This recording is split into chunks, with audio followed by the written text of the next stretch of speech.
Sveiki visi. Kaip gyvuojat? Visų pirma, klausimas jums. Puikiai. Labai džiaugiuosi. Aš įsivaizduoju, kad nors ir diena turėjo būti tikrai įdomi, bet ir truputėlį sudėtinga. Mačiau agendai nagrinėjot ir dirbtinio intelekto klausimus, nagrinėjot ir cyber security daugiau, ir sukčiavimus, ir ekonomiką, ir dar dabar Rutkauskas papasakos apie tvarumą. Dar vieną temą. Tai aš įsivaizduoju, kad tikrai tuose smegenyse daug visko vyksta. Bet šiandien noriu nuraminti, tikrai apie tvarumą nešnekėsiu sudėtingai, tikiuosi, ir nešnekėsiu nei apie reguliacijas, nei apie skirtingus įstatymus, nei apie skirtingus kažkokius labai sudėtingas terminologijas. Šiandien mano pristatymo turbūt įkvėpimas buvo vienoj konferencijoje dalyvavau ir vienos asociacijos vadovas pasakė, kad į klausimą, taigi vis dėl to, ar verslai turi kažkiek prisidėti, ar iš vis turi prisidėti prie kovos su klimato kaita, jisai pasakė tokią frazę, kad vis dėlto įmonės varomoji jėga iš tikrųjų yra pelnas. Ir negali nesutikti su tuo, ne? Iš tikrųjų, įmonės ir vadovybė, ir darbuotojai, ir visa misija yra iš tikrųjų auginti įmonę ir didinti įmonės pelną. Bet tada klausimas išlieka, ar tada mes tą pelną didinam bet kokią kainą ir iš viso, ar mes negalim pasiekti abiejų dalykų ir padėti planetai, ir užtikrinti, kad tą klimato kaitos pažabojimas vyktų, ir užtikrinti tą savo verslo ateitį. Tai apie tai aš šiandien ir norėjau truputėlį pakalbėti. Bet pradžiai turbūt kokios emocijos siejasi, kai išgirstam tą žodį tvarumas. Ir nuoširdžiai pasakius, aš jau 3 metus šitam lauke dirbu ir pirmos emocijos turbūt yra tokios dažnai, ne?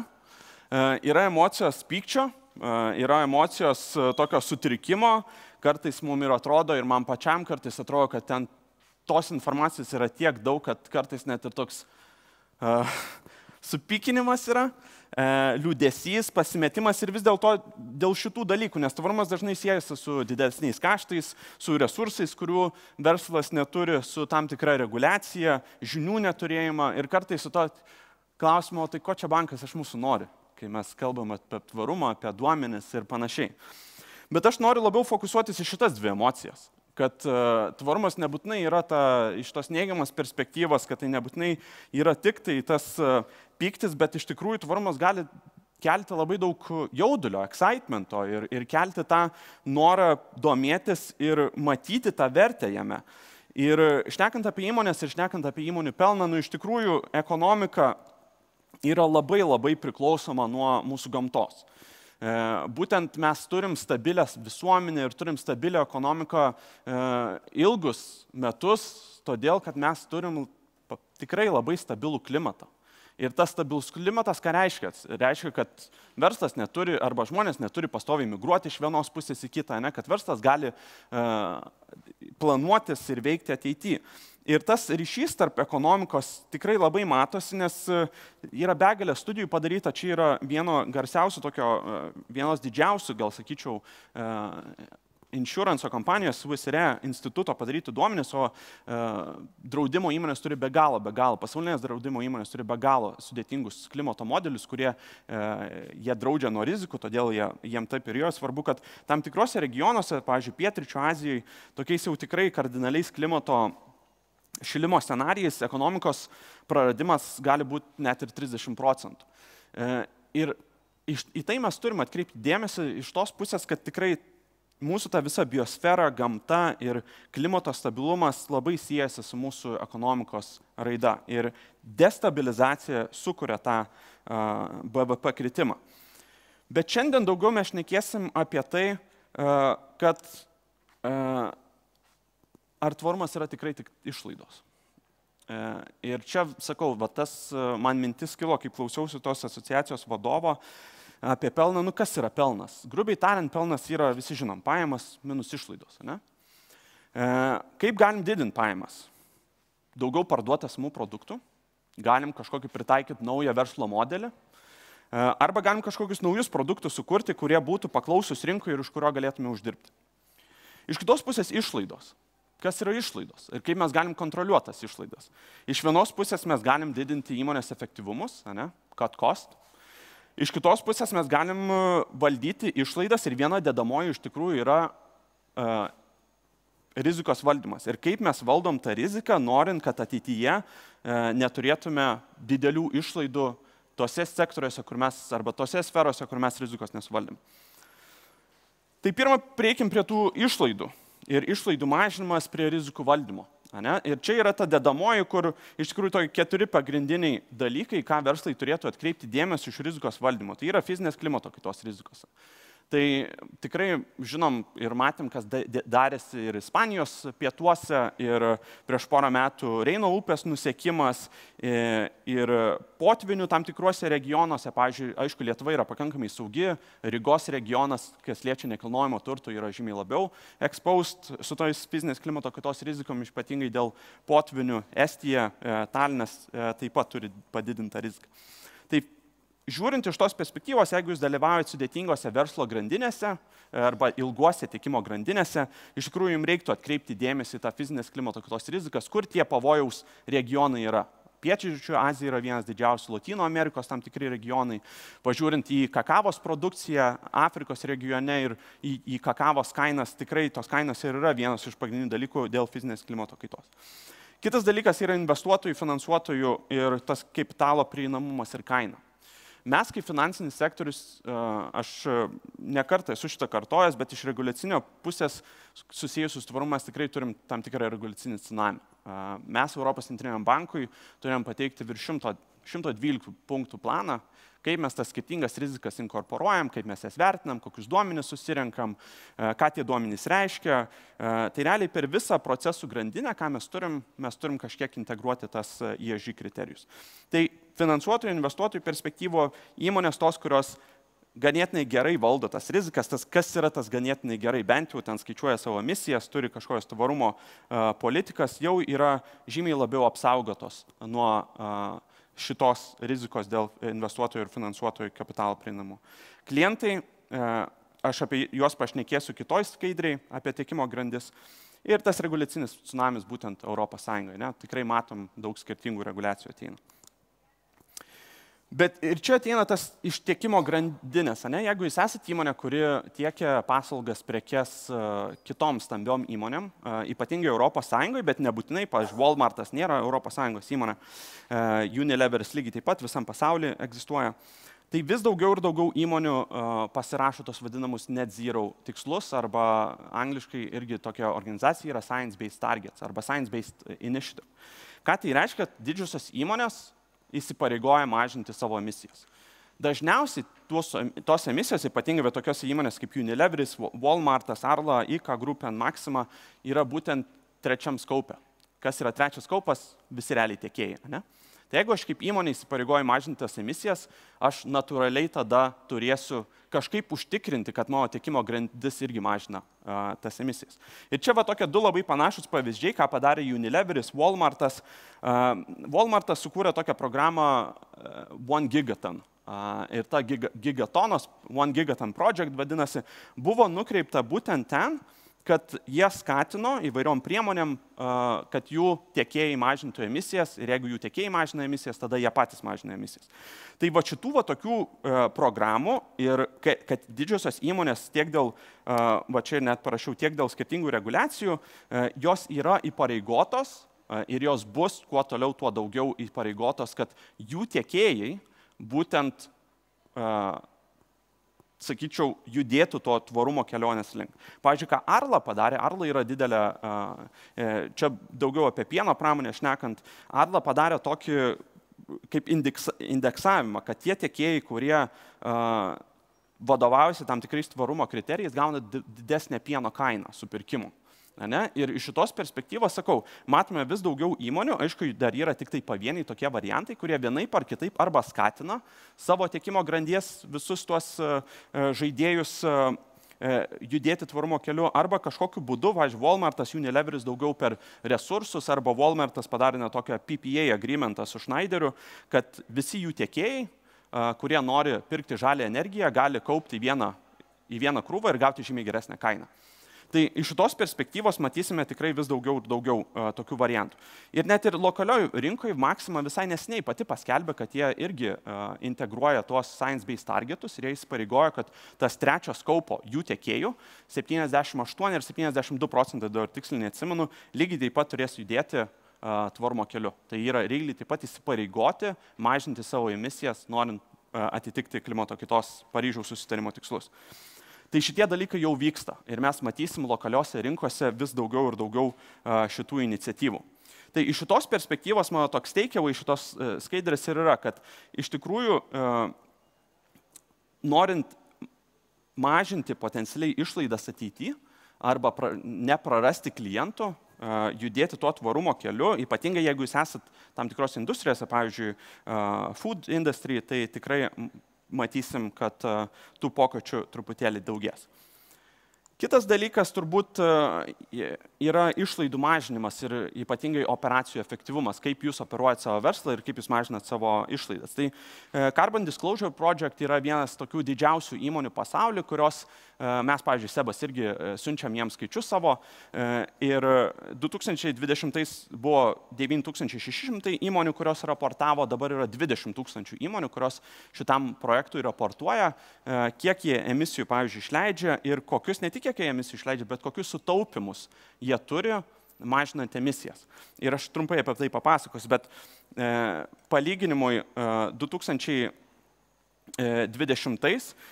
visos šitos 9600 įmonių paskelbė, kad jie surinko iš visų duomenis, kad jie sumažino skirtingų iniciatyvų pagalba 620 milijonų tonų CO2.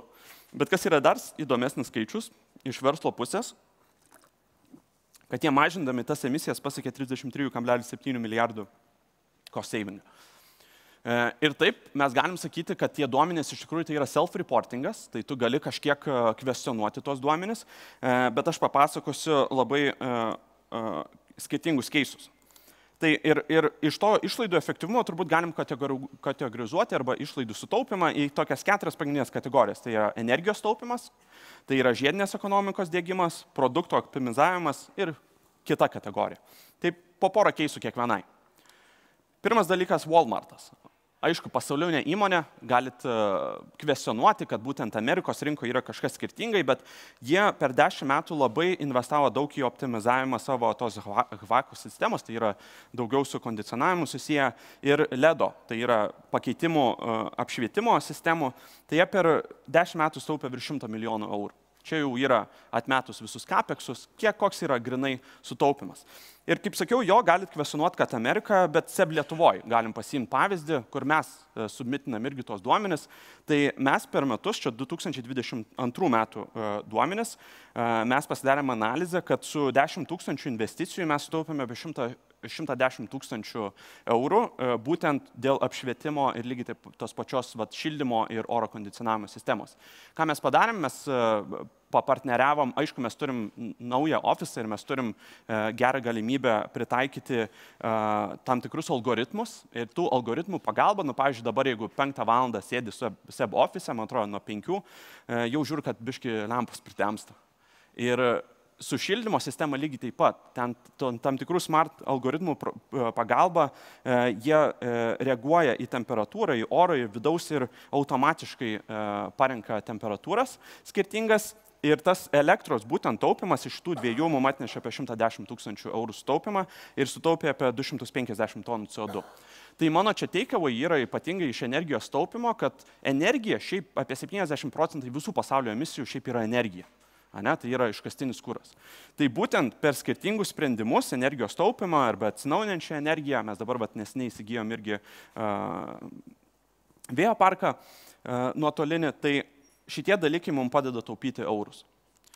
Žiedinė ekonomika. Aišku, vėlgi, Patagonija, labai garsus brandas, bet naudojant būtent perdirbtas medžiagas, kurios yra ne tik geriau aplinkai, bet ir yra tikrai sėkminga augimo strategija. Patagonija yra jų augimo visa verslo strategija yra paremta tvarumu ir tikrai yra tiek ir pelninga įmonė, tiek ir auganti įmonė. Bet ryškus tiek energijos taupimai ir būtent per atsinaujinančias perdirbtas medžiagas sutaupami yra energijos kiekiai, bet ir apie 20 000 tonų Patagonija būtent apsiskaičiavo, kad taupo, būtent to, kad naudoja perdirbtas medžiagas. Kitas pavyzdys yra Peter Larsen Cafe, tai yra danų kavos įmonė. Jie būtent per atliekinės, jie identifikavo, kad jie turi nemažai kavos atliekinių atliekų, atliekinės medžiagos, ir iš jo su partnerių pagalba nukreipia į biodujas, kas jom yra tada pigesnis energijos šaltinis ir biodujos yra geriau aplinkai, tai 30% emisijų mažinimas. Kitas pavyzdys Lush Cosmetics, International irgi kompanija. Ir inovacijos kūrimas produkte leido atsisakyti pakuočių. Jie būtent ties tuo dirbo ne vienus metus ir jų produkte anksčiau apie 40-50% būtent pakuotės buvo cost driveris. Ir iš šito dalyko jie sutaupė 2 milijonus 800 tūkstančių buteliukų ir tas paskatino irgi sutaupyti kaštus judant ateityje, kadangi jie neturi pakuočių, jiems dabar atsisako šitų kaštų eilutės. Adams Brewery, kita įmonė, Jungtinės karalystės, ką jie sugalvojo, jie yra alaus darykla ir jie sugalvojo būtent padaryti lengvesnį buteliuką. Vienas ir dalį produkcijos iš stiklinio buteliuko perkelti į aliuminės skardines. Ir ne tik tai padėjo kaštus sumažinti, nes kadangi reikia mažiau medžiagos lengvesniam buteliukui, bet lygiai taip pat sumažėjo 25% emisijų. Nu ir turbūt suprantat, link ko aš judu, čia yra begalės tokių pavyzdžių. Mano takeaway iš šitos skaidrės yra tas, kad mes galim ir būti aplinkai draugiškesni, ir šitie verslo keisai rodo, ir tuo pačiu sutaupyti kaštus. Ir čia nesiniai ir Kauno Grūdų buvo toksai pavyzdys, kad jie pakeitė ir man turėjo tokią modernizavimo iniciatyvą ir sutaupė ten ganėtinai daug dujų ir elektros energijos, būtent modernizuojant tą įrangą ir atrandant, pakeičiant tikrai seną įrangą į naują, kuri yra žymiai efektyvesnė. Ir daug pavyzdžių, Heinekenas yra lygiai taip pat prie Adams Brewery, jie irgi sugalvojo būtent kaip padaryti lengvesnius buteliukus, nes tada ir transporto kaštai yra mažesni, ir gamybos kaštai yra mažesni, ir lygiai taip pat CO2 emisijos sutaupimi. Tai Heinekenas savo iniciatyvą apie minus 20% CO2. Bet lygiai taip pat perinant dabar prie kito tokio klausimo, tai pelnas lygų pajamos minus kaštai. Tai kaip mes tas pajamas dar galim didinti, ne? Tai mes su išlaidų eilutė jau susitvarkėm pajamos. Ir iš tikrųjų tas visas tvarumo perversmas ir iš mūsų, truputį papasakosiu ir apie mūsų keisą, mes manom, kad tai yra tikrai labai didelė galimybė, ne tik mes manom, daug yra studijų padaryta, kiek trilijonų pasaulyje gali būti sukurta ekonomikai, judant prie prisitaikymo, prie klimato kaitos švelninimas. Ir tų iniciatyvų arba tų tokių, sakyčiau, kepurių arba stalčiukų, kur link galima pažiūrėti tų galimybių, tų tematikų, bendrinių yra tikrai daug. Čia yra tik tai dalis, kurias aš išvardinau. Tai pristaikymas prie klimato kaitos. Natūraliai, pavyzdžiui, žiūrint Ispaniją, kitas šalis, tas prisitaikymas vienaip ar kitaip klimatas jau keičiasi ir tų galimybių, infrastruktūrinių ypatingai galimybių tikrai atsiranda vis daugiau. Klimato kaitos švelninimas, vėlgi, kadangi, kaip ir minėjau, daug įmonių juda to tvarumo keliu, ypatingai stambios, ten galimybių surasti ir mes jau turėjom klientus, su kuriais aš diskutavau, kad jie parduodant tam tikras prekes į Skandinavijos rinką ir neturint CO2 tam tikrų sertifikatų, ten EPD vadinamų, būtent produkto sertifikavimo, kad matuojant CO2 emisijas, kad jie jau sunkiai parduoda juos, nes ne tik, kad kaina tam klientui yra svarbu, bet jau yra svarbu, kokį footprintą tas produktas turi. Tai prie klimato kaitos švelninimo, jeigu jūs turit įmonę, kuri turi kažkokį produktą ir galit pagalvoti, kaip tą produktą padaryti mažiau carbon intensive, jūs tikrai turėsit pranašumą vidutiniu ilgojo laikotarpiu. Žiedinės ekonomikos yra atliekų pernaudojimas ir tvarkymas, atsinaujinančiai ištekliai. Pavyzdžiui, aš dar stosiu trumpai prie vandens valdymo sistemos ir infrastruktūros. Mūsų SEP grupė mano, kad tai yra bene iš tvarumo tematikos vienas įdomiausių ir netolimoje ateityje perspektyviausių verslo gal idėjų. Kaip dirbti su tematika, kuri realiai ir produktai, kurie saugotų vandens išteklius. Nes ES turės iššūkių tiek infrastruktūrinių, kadangi visa vandentiekio sistema yra ganėtinai sena, tiek iš reguliacinės pusės, kadangi vis daugiau atsiras reguliacijų, norint taupyti vandenį. Tai SEB grupė neturi specializuotą tokią dedicated team komandą, kuri būtent analizuoja šitą topiką ir mano, kad būtent iš finansuotojo prizmės šitas topikas bus labai labai įdomus. Bet čia mano šitos skaidrės takeaway yra, kad yra tikrai atsisėdus ir pagalvojus arba pasimokė čia dirbtinio intelekto, pačiatinus su ChatGPT ar su kitais AI interfejsais, tikrai galėtumėt, manau, atrasti vieną ar kitą būdą, kaip galėtumėt pasižiūrėti į tą klimato kaitos galimybę, o ne tik į tos kaštus. Nu ir keletas pavyzdžių, ne? Mėgstam šnekėti apie pavyzdžius, mėgstam šnekėti apie skaičius.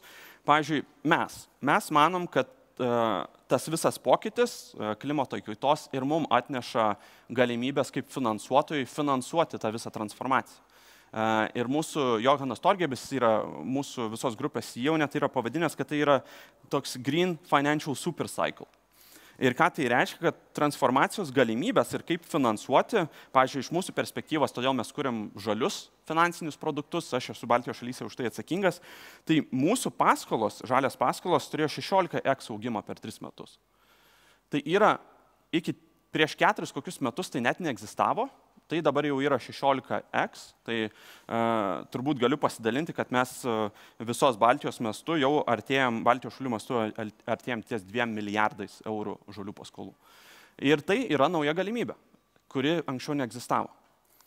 Kitas dalykas - mūsų klientas. Neseniai, kam įdomu, irgi daugiau apie tvarumą, SEB grupė turėjo tokį renginį Transition Numbers, mes kiekvienais metais savo tą tvarumo virsmą kartą į metus darom tokį renginį, kur grinai papasakojam apie skaičius, kaip mums sekasi, kas mums nesiseka, judant to tvarumo keliu ir panašiai.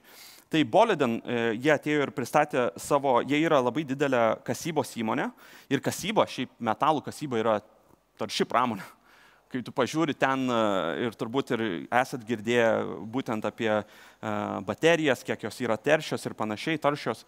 Ir šita grupė kasa ir apdirba metalus. Bet vienas iš dalykų, ką jie atrado, kad jų atliekinė medžiaga, tas šlakas vadinamas, ją galima paversti labai gerą cementinę medžiagą.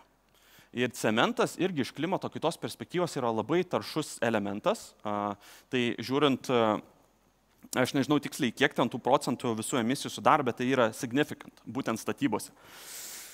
Jų tas naujas produktas, jie partneriavo su kita cemento gamybos įmonė, gali sumažinti 95 procentais emisijų. Būtent šita nauja medžiaga, kuri yra iš jų atliekinės medžiagos, kuri anksčiau buvo tiesiog išmetama. Ir jie dabar nusprendė statyti didelę gamyklą ir tokią pilotinę kol kas gamyklą ir statyti ir gaminti šitą naują medžiagą. Ir iš tos perspektyvos vėlgi, esamų produktų išnaudojimas ir adaptavimas. Mes turėjom kažkokį finansinį produktą, mes jį adaptavom į žalę, mes turim frameworkus, kas yra žalias, kas ne, kokios yra sąlygos.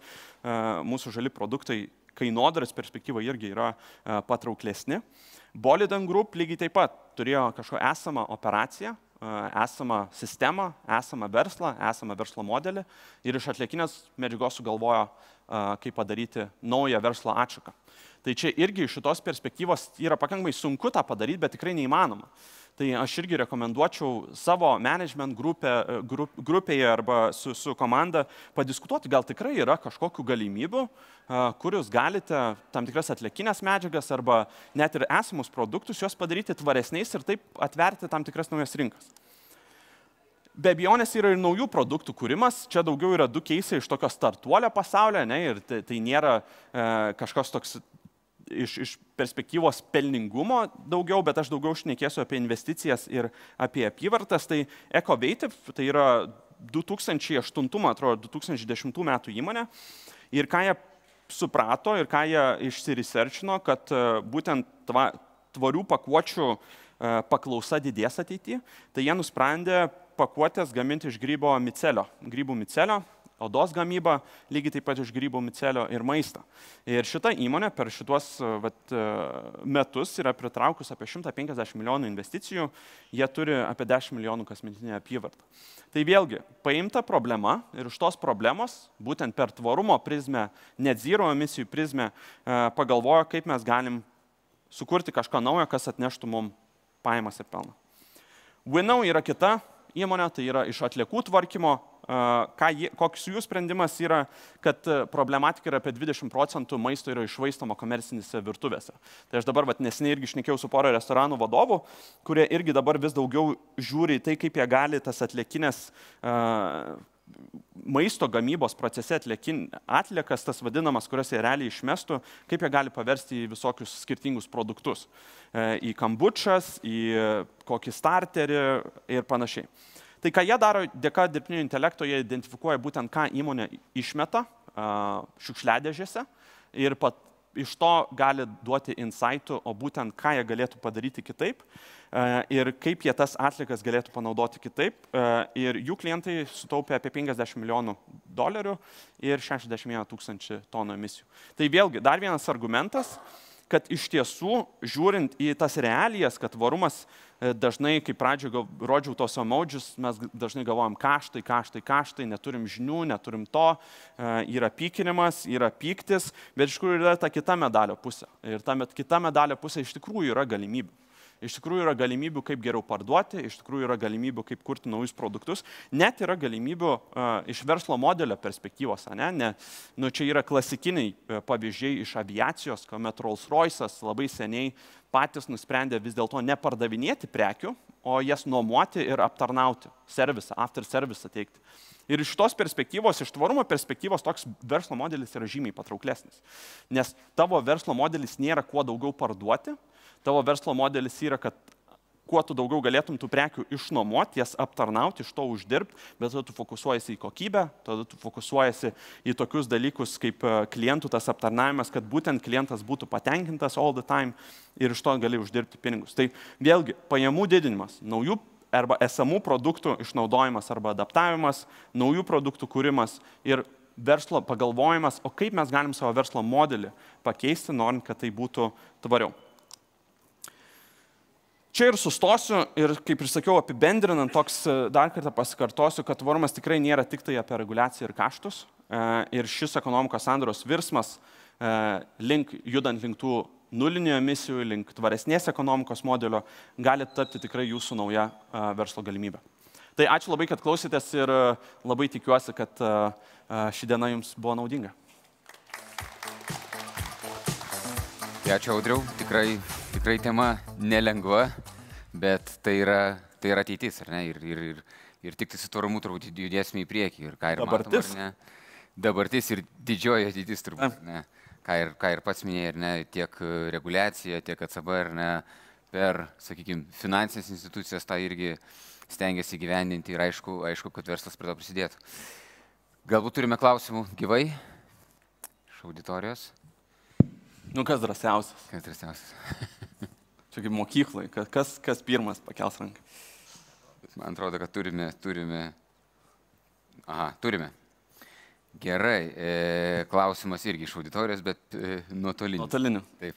Kada susikurs realiai veikianti alternatyvi ATL rinka? Alternatyvi ATL rinka. Apyvartinių taršos leidimų rinka. Jo, geras klausimas, sakiau, kad apie reguliaciją nešnekėsiu daug. ATL 2, ten yra dar daug klausimų jame. Tai jie, kaip man atrodo, 27 metų jie pradeda ir ten yra taršos leidimų, ta nauja sistema, jie nori įtraukti naujas industrijas, kaip transportą, nekilnojamo turto, man atrodo, ir dar kažką. Ir ten kol kas tas perėjimas laikotarpis pakankamai neskausmingas, nes bus tų ATL-ų vadinamų ir nemokamai jos dalins, bet po truputį mažins. Kokią tai įtaką turės vėlesniai, po 2030 metų, dar turbūt sunku pasakyti, bet tikrai matom tą judėjimą link taršos apmokestinimo didesnio, ar tai per ATL-us, arba per tą Carbon Border Adjusting mechanizmą, tai tikrai ES link to juda. Žiūriu, ar dar turime. Dar turime. Kaip tu galvoji, kokie didžiausi tvarumo iššūkiai laukia smulkių ir vidutinių įmonių 25-28 metais, sakykime, artimiausius 2-3 metus? Jo, tai turbūt mažosios įmonės labiausiai bus paveiktos per jų tiekėjus. Tai jūs tokių kažkokių atskirų reguliacijų, jo 27 metais bus tas voluntary atskleidimo arba neprivalomas tvarumo informacijos atskleidimo ta direktyva, bet šiaip daugiausiai jums iššūkis bus turbūt, jeigu turit labai daug skirtingų partnerių, kam tiekėt savo prekes, tarkim, kad skirtingi partneriai skirtingų reikalavimus turės arba skirtingų dalykų prašys iš informacijos perspektyvos. Tai tas turbūt bus iššūkis ir kitas iššūkis turbūt vėlgi bus surasti tas galimybės ir neprarasti to competitive advantage, pardavinėjant prekes ir surasti tas naujas galimybės, kaip galite savo verslo modelius pritaikyti ir kokius naujus produktus galite atrasti arba adaptuoti tos esamus. Kol atsakėjai, dar vienas klausimas įkrito. Kada fiziniai asmenys galės parduoti savo buityje sutaupytus CO2 taršos vienetus? O, privatus žmonės. Privatus. Nežinau, geras klausimas, nemanau, kad būtų sudėtingai apskaičiuoti, kaip iš ką taupot, bet iš vis yra su ta taršos leidimais arba tais voluntary carbon marketų vadinama arba kaip čia, man kartais sudėtinga lietuviškai, nes visa medžiaga yra angliškai realiai. Tai su tais sertifikatais, būtent taršos sertifikatais, dabar kuriasi tik tai tas mechanizmas jau tokio neprivaloma, ne ATL rinka, o ta visa kita rinka. Ten yra dar daug klausimų, ten yra daug tokių, vienas kreditas nelygus kitam kreditui, pavyzdžiui, agro kažkokio carbon farmingo vadinamo tas sutaupimo kreditas tikrai nelygus ten kokiu beksu, ten yra biogenic. Pavyzdžiui, Vilniaus šilumos tinklai kūrena biokurą, išleidžia CO2, bet jį gali tą CO2 sugauti. Ir sugaunant CO2, čia yra tas bekso sertifikatas. Realiai yra iš kokybės perspektyvos geriausias dalykas, bet jis yra ir brangiausia technologija, brangus pakankamai. Tai privačių asmenų aš iš vis nemanau, kad artimiausiai ateityje matysim kažkokius padavimus. Turime iš auditorijos. Labas vakaras. Norėjau paklausti, jūs minėjot maisto ir vandens valdymo sistemos ir infrastruktūros grupę kuriama, ar jinai jau sukurta? Jo, tai SEP grupė jau turi. Ir klausimas būtų, ar verslas, kuris būtent daug metų turi patirties vandens sistemose, vandens paruošimo, vandens valymo, kokios galimybės jam prisidėti prie tų visų, tos grupės, sakykime, kažkokiu tai klausimų sprendimų? Tai pradžiai mes esam tokioj pakankamai pirmoji stadijoje, tai mes turim SEP grupės tokį task force, kuris bendrauja su skirtingais investuotojais ir ypatingai su savivaldybėm, daugiau Švedijoje, Skandinavijos rinkoje.